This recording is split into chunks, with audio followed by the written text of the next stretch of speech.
Après le retour des épisodes inédits de Demain nous appartient, relancé le 15 juin 2020, les fans de la série doivent s'adapter à un nouvel imprévu, eux qui ont déjà été habitués au changement de comédien. Car, après Arthur ou encore Judith, c'est au tour de Gabriel Guéot de changer d'apparence.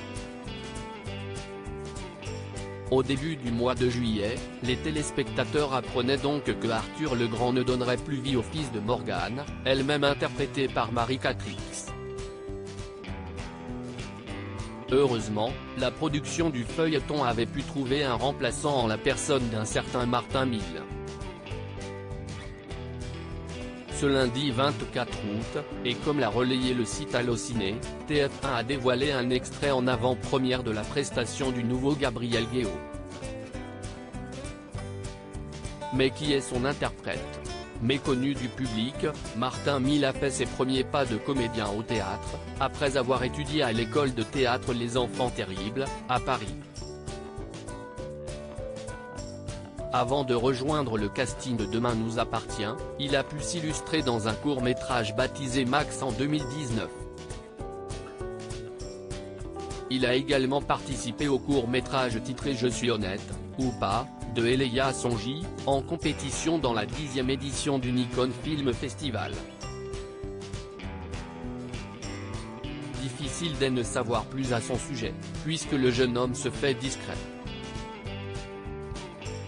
Sur ses réseaux sociaux, il s'est récemment affiché aux côtés de Sébastien Capgras alias Ulysse dans la série phare de TF1, sur une plage de Sète.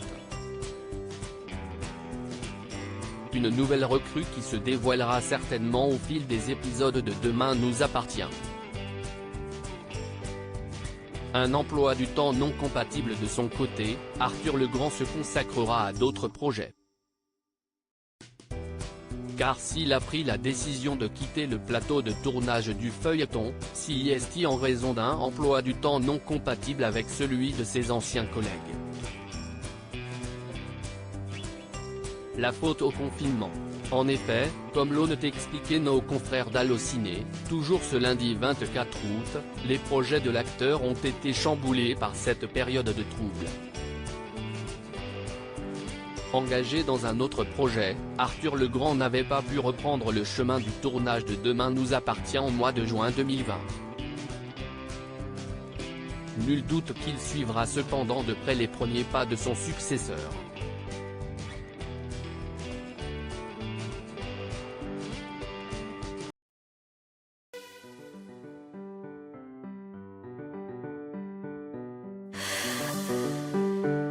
The